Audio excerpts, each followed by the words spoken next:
decidi escrever um pequeno ensaio sobre Deus.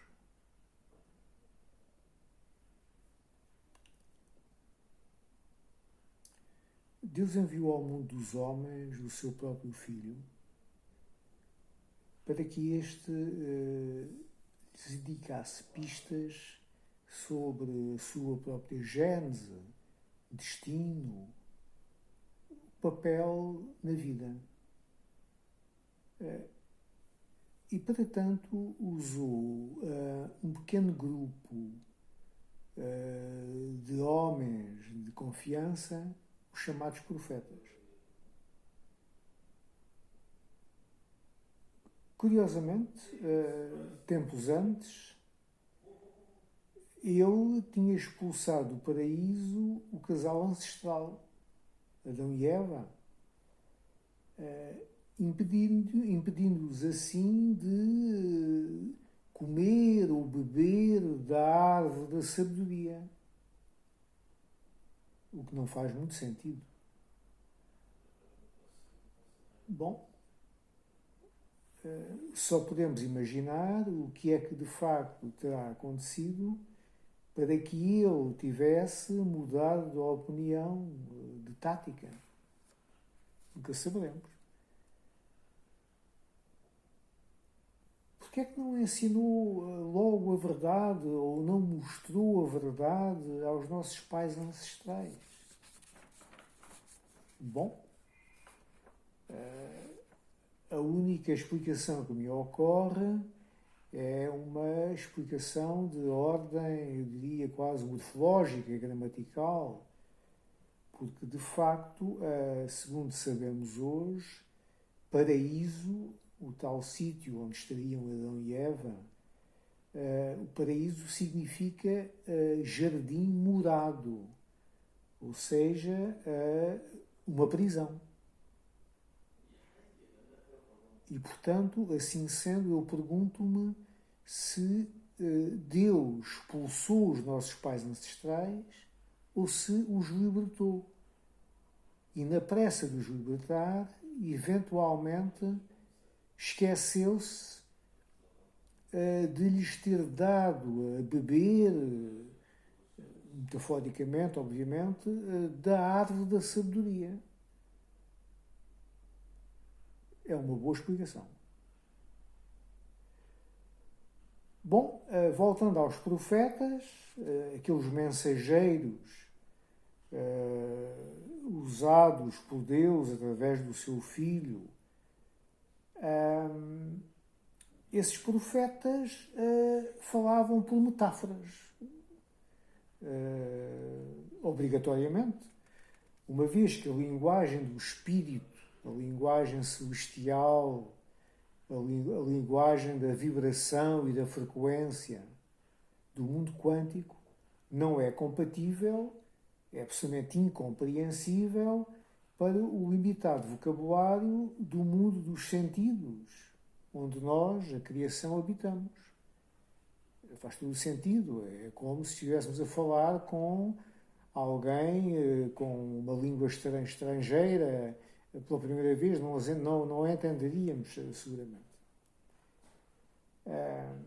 E um exemplo clássico dessa limitação do vocabulário, daqueles sons guturais que nós emitimos, 5 que são as chamadas vogais, que são naturais, e os outros, as consoantes, que resultam de um esforço mecânico das nossas cordas vocais. Um exemplo dessa incapacidade é a tentativa patética, não é? De se descrever o belo, por exemplo, um pôr do sol. Como é que alguém pode descrever por palavras algo de transcendente? Bom, este é um exemplo que eu dou relativamente àquela impossibilidade de ouvirmos a verdade que, a seu tempo, avisadamente, foi substituída pelas tais metáforas que passaremos a falar. O drama é que, e acontece sempre um drama, acontece sempre um erro de programação, de planeamento, O drama é que os intérpretes dessas metáforas, que eram recitadas pelos profetas naquele tempo, os chamados homens fortes da sociedade, aqueles indivíduos que eram os donos das metáforas, digamos assim, aproveitaram a oportunidade para transformar a verdade em regras que os favorecessem e passaram a chamar a isso religiões. Recapitulando, eles ouviam em privado os tais profetas recitarem as tais metáforas e interpretavam-nas da melhor maneira, da maneira que lhes conviesse para dominarem as populações que administravam, com mão de ferro. Ficámos assim impedidos por este mecanismo absurdo, não é? Insidioso, ficámos impedidos de saber a tal verdade. E quando nós não sabemos a verdade, o que é que ficam? Ficam montes de interrogações, como nós sabemos. Como, por exemplo, será a vida como a conhecemos um mero acidente? Um simples acaso?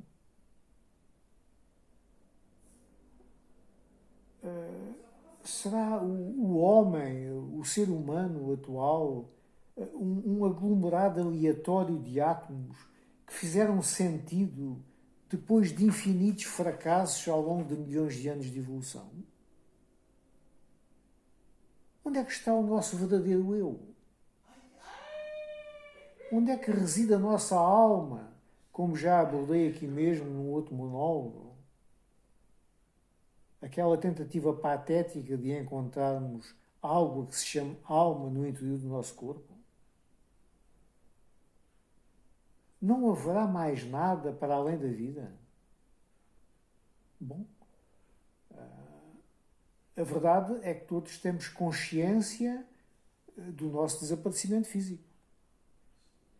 De chamar a morte, algures no tempo.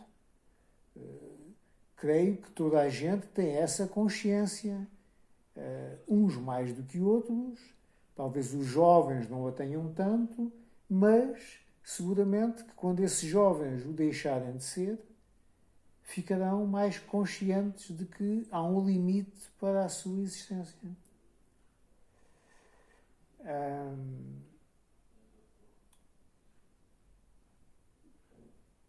E a verdade é que,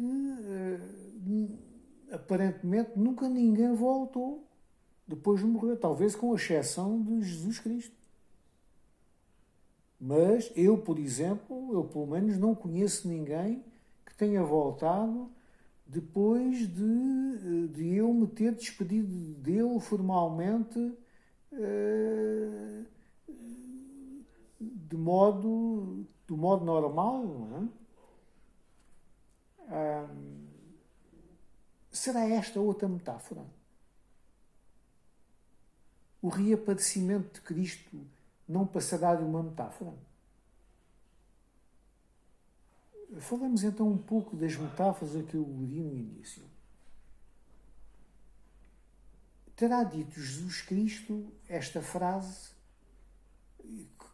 como eu tenho vindo a justificar, que talvez não corresponda exatamente àquilo que foi dito por Jesus Cristo aos profetas, mas é isto que nos chegou.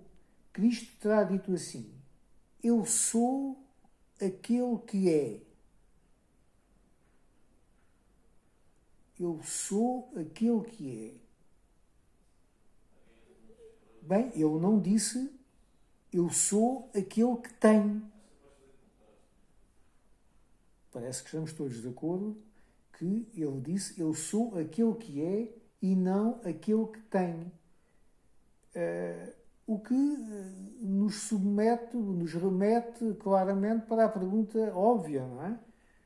De que serve ganhar o mundo e perder a alma?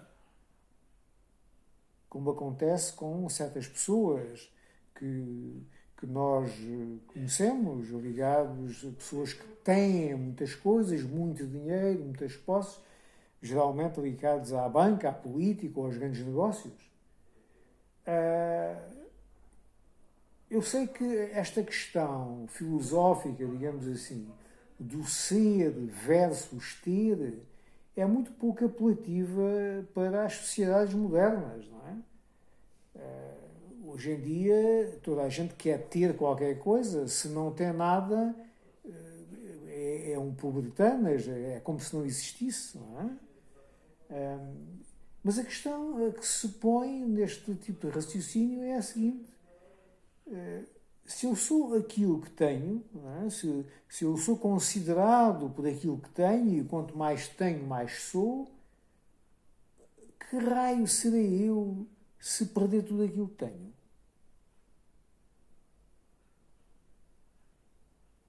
Bom, parece que o mundo esqueceu mesmo Jesus Cristo, não é?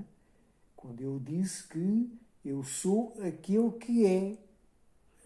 Porque, de facto, ao olharmos para as sociedades modernas, ou menos modernas, o importante é ter, não é ser. Isso é uma questão muito pouco apelativa. Terá Jesus Cristo falhado ou terá sido apenas mal interpretado? Bom, um pouco como no amor, não é? Esta história do ser e do ter, não é?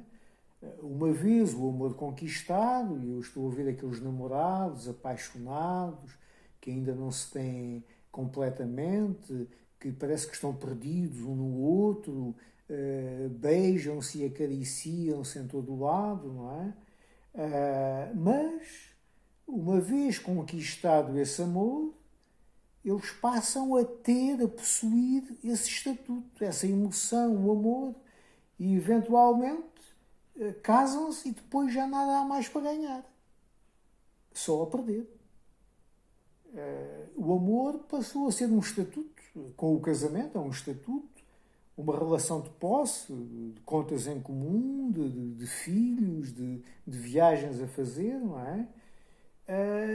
E depois surgem os medos. Surgem os medos, as dúvidas, e o maior medo de todos é o medo da morte. E daí surgir então a segunda metáfora de Cristo, a segunda grande metáfora de Cristo, que é a seguinte: encontra a morte antes que ela te encontre a ti. Encontra a morte antes que ela te encontre a ti.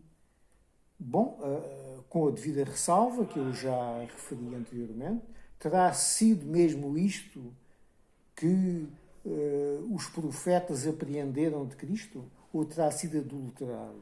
Bom, isso aí não há nada a fazer.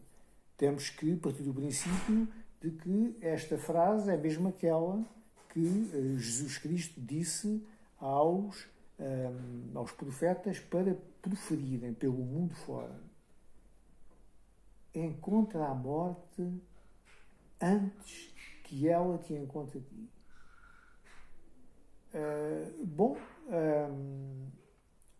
Que significa esta frase então atribuída a Jesus Cristo? E digo atribuída porque Jesus Cristo nunca a escreveu, não é? Ela resulta de uma das muitas interpretações dos chamados autores dos livros sagrados, que depois é reinterpretada pelos homens poderosos da época a seu favor. Mas não passa, portanto, isso mesmo, de uma reinterpretação de metáforas, não é? Morrer antes de morrer. Mas que sentido tem isto exatamente? Eu já estou a reproduzir a frase sob outra forma. Morrer antes de morrer. Que sentido tem isto? Bom, o que sabemos é que vida e morte são uma espécie de irmãs siamesas. Uma não vive sem a outra, dependem uma da outra. De facto, só se pode falar no negativo se houver o positivo, chamando, neste caso, negativo à morte, do ponto de vista de quem está vivo, e o contrário, chamando o positivo à vida do ponto de vista de quem está morto, eventualmente. Será que isto significa que devemos ter consciência da nossa insignificância?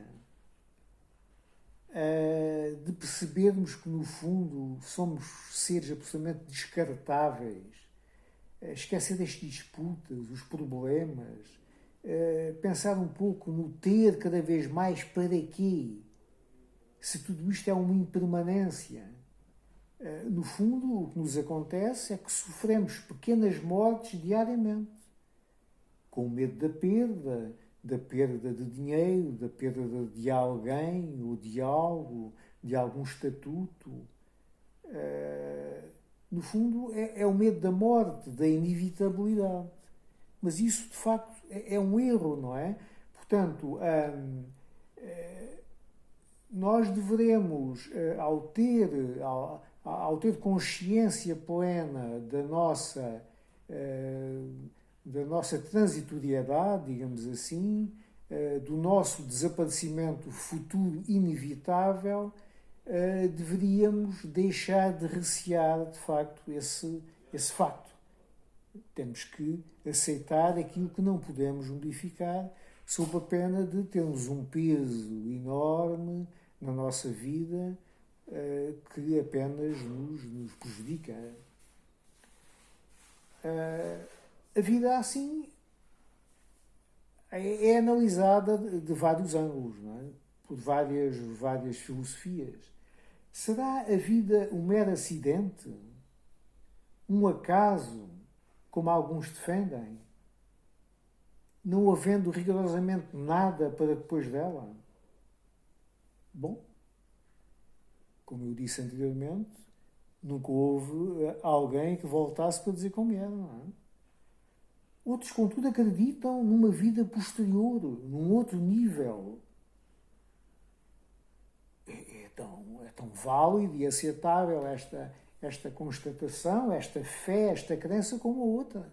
Porque também nunca ninguém que eu saiba apareceu para dizer que assim é.